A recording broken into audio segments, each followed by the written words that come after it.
Magandang umaga po mga kalakwatsyerong magbubukid. Ngayon po ay magpapastol po tayo ng kalabaw kasi ganitong oras po ay kailangan na po silang paliguan or maligo.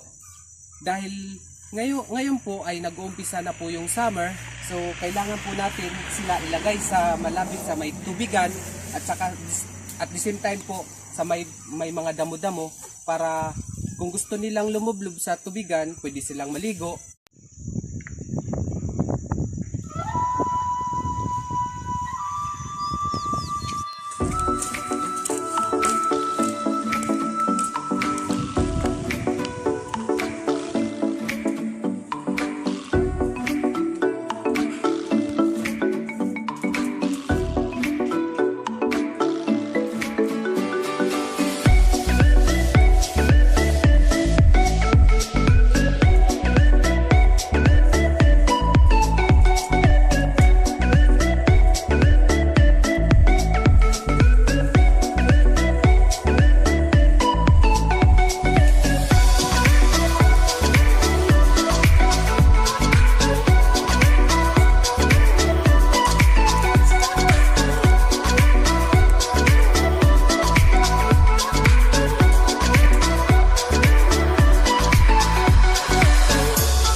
Ayan po mga kalakwatsero, no.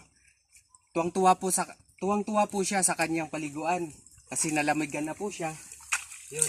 Tsaka pag nauhaw din po siya, kusa na lang siyang iinom kasi malinaw naman po yung tubig doon, tsaka running water naman po ito.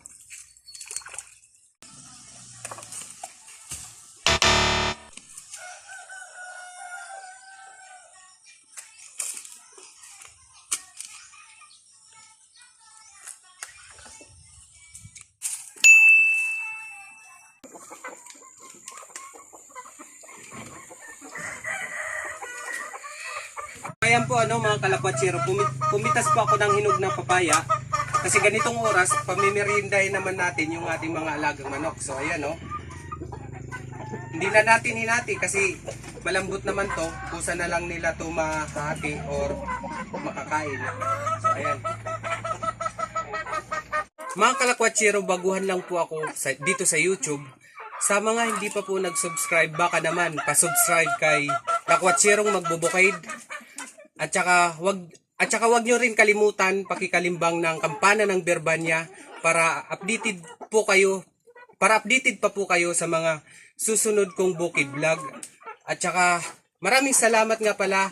Shout out dyan kay kila Aidin Mendoza Abuda, tsaka sa Abuda family dyan sa Barangay Bagbagen, Mikawayan, Bulacan.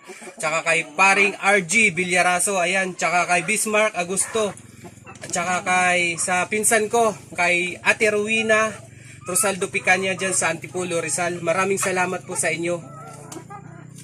So ayan, tuwang-tuwa sila.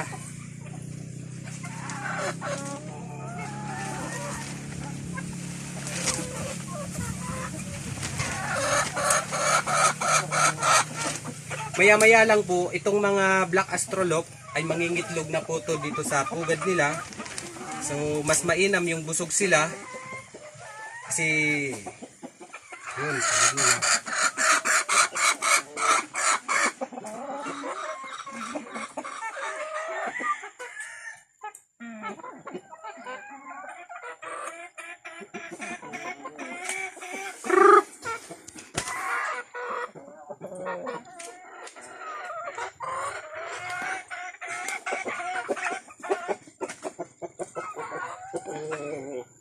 So ayan mga kabukid, yung mga ganitong klaseng mga manok ay magandang alagaan kasi hindi sila masilan sa pagkain. Kahit ano, kaya nilang kainin tulad ng kamuting kahoy, ganito, papaya, hinog na papaya, tsaka ubod ng saging, puso ng saging. Kaya malaki ang matitipid mo dito sa ganitong manok at tsaka malalaki din sila kumpara sa mga ibang manok natin gaya ng native at saka yung layer. At saka kung mangitlog din ang mga to, malalaki din. Tsaka brown yung kanilang itlog. Ito po mga kabukid, ngayon po ay mangunguha po tayo ng mga itlog. Pero ito may nangingitlog dito, so hindi natin siya istorbohin kasi nangingitlog pa lang. Pangit din naman kung istorbohin natin kasi mai-stress po sila. Baka sa susunod na araw hindi na po sila mangitlog. So dito po may mga itlog na to. So ito po yung kukunin natin. Kaya ko po kinukuha yung mga itlog nila kasi hindi naman po natin sila palilimliman. So ang gagawin po namin, i-incubate po namin yung mga itlog nila, kaya kinukuha namin po sa pugad nila. So ayan, may mga itlog na po yung ibang pugad. So yung iba wala pa. So yung iba maya-maya lang mangingitlog na din to.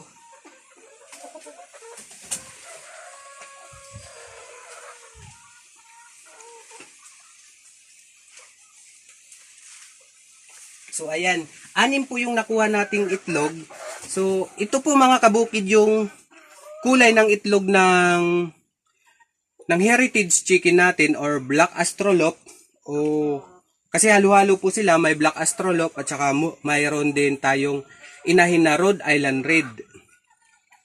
So ito po, tsaka isasalang po natin to maya-maya lang sa incubator. So ayan po mga kabukid, binalikan po natin siya kasi nakatayo na po. Tapos na siguro mangitlog. Ayun, bumaba na. So ayan, may 2 itlog na dito. So pasensya na, kukunin ko yung itlog mo. Si incubate to. Ito mga kabukid, medyo basa-basa pa. Ibig sabihin, bagong itlog lang. Ito. Bali, 8 po yung nakuha nating itlog ngayong umaga. Salamat po mga kalakwatsirong magbubukid. See you my next vlog and thank you for watching guys.